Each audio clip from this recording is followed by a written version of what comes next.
Journaling completely changed the way I think, but to get the full picture, I'm gonna have to start from the beginning. I was stuck in a cycle of paralysis, overwhelmed, a spectator, watching my life pass before my eyes. I wasn't able to take it all in, to capture it, understand it, even be a part of it. Worse, I felt like an imposter. I wanted to find a way to play an active role instead. And maybe all I need is a pen and paper. First, I wanted to take the sharp impact of my thoughts. The positive and, more importantly, the negative. I'm gonna need a tank. I needed Gloria, a morning journal. This version is a Usari A5 notebook. We start the same way every day. Date and write. Anything that comes to mind. Any thought or emotion, even the mundane things that happened as I lived my life. If I had a hard time thinking of what to write, even just writing, I don't know what to write could be a great start. The goal was to get the pen flowing, anything to remove the pressure. To make it easy for myself, I always start with a good morning.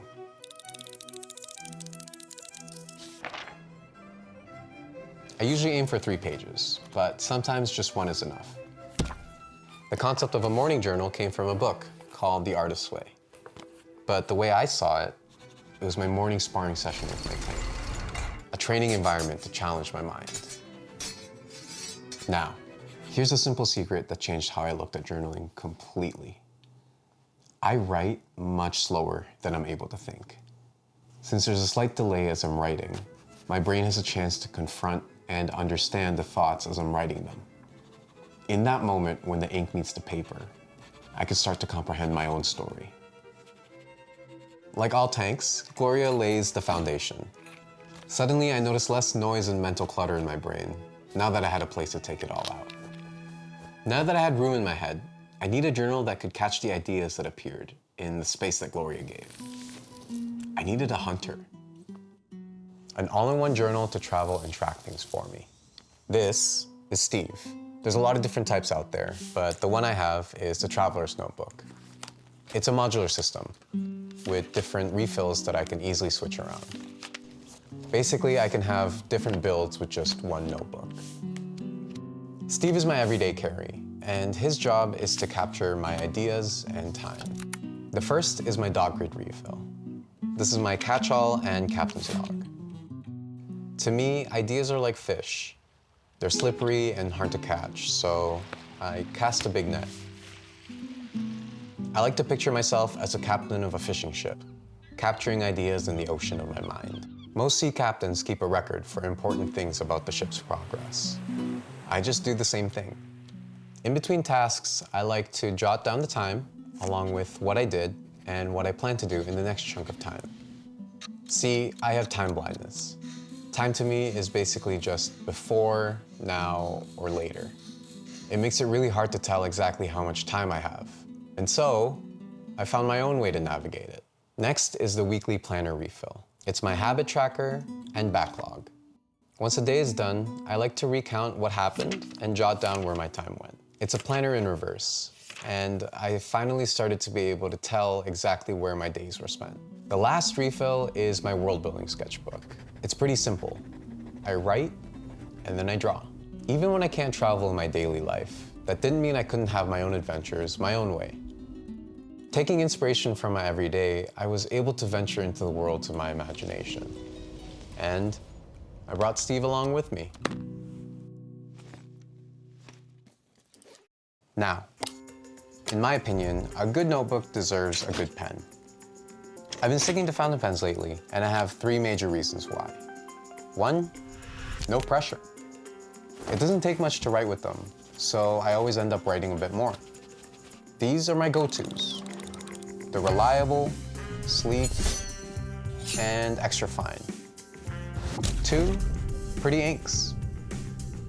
I like being able to choose and customize the ink to fit the pen. I could change it around to fit my mood. 3, they're fun. To me, having fun meant easily keeping up with my journaling, and the fountain pens extended that. Find what makes it fun for you. Now that I had a tank to spar with and a hunter to gather my resources, I needed something to take the raw materials and make them into something greater. I needed a refiner. Tammy here is a Midori dog grid notebook. She's my brain in work mode. These two work as a duo.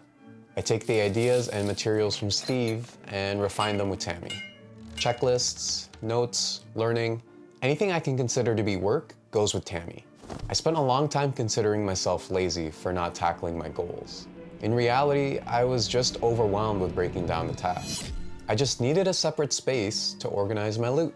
Now, with all my work-related thoughts in one journal, it trained my brain to enter work mode. I could break down the task and actually start to make progress on the things I wanted to do. However, I had a tendency to overwork myself, and I didn't want to let it take over my life. I needed to set some limits. Tammy stays in the workshop. I only write in the notebook on my desk. This helped me to separate my physical and mental workspaces. It helped me channel my work better. Shop hours. I can't refine my loot within an hour of going to bed. If I didn't keep this rule in place, my mind had a tendency to stay in work mode. I became organized enough to take charge of my own ideas and my own story. While Gloria and Steve were of the mind, Tammy dealt with reality and the balance of it. There's one more member I needed to have join the party, but she's a little hard for me to talk about. See, I needed a way to dream bigger, but I just felt really embarrassed of putting my hopes and dreams into a book so they could be real. It honestly just felt too far-fetched for me. That was until I just tried it for myself. Tina here is an A6 Slim Stylogy. She's my Affirmations and Manifestations journal, or my AM. Tina works in the realm of dreams, but also acts as a bridge for reality. She's some logic, mostly vibes. I start the same way every time. After my morning sparring session with Gloria, I sit down with Tina. I write the date, and I just listen. I listen for what feels right to write. The insecurities I collected over the years became debuffs for my self-talk.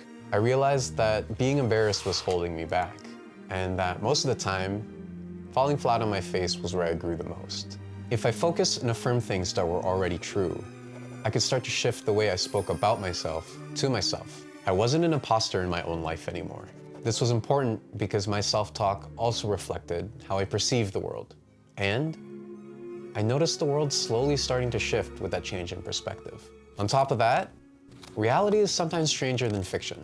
And just because it's unlikely doesn't mean it's impossible. There's been manifestations I've written about months before that became an affirmation. It just came true. It's what lets me create fully, and I'm really thankful for it. I wasn't a passive spectator anymore. I could finally play an active role in my own life, where I could start to make things again. Journaling gave me the ability to start building a life I always wanted, one entry at a time. I'm curious to know if you have party members of your own, and if not, what type of journaling team you're looking to build. Assembling my party took a long time, around 10 years of it. It was a journaling system that came from necessity, and I'm glad I was able to find the companions that I have. But honestly, any paper that's collected will do. The first one I had was just a clip binder with loose paper, and it was a perfect way to start. As I collected the stories of my life, I realized that a journal isn't just a book where I could keep my thoughts. They were the companions to help me document and build intentional progress on the journey that I'm on. But like any journey, things change and evolve. But for now, our little journaling system is just right for me. I'd love to hear more about your own story, and I really appreciate you for listening to mine. Thanks for watching. So good, that's so good. Can we drop it? Oh, it was too far back, Bubba. He's going for it, Okay, drop it. That's it. Yeah!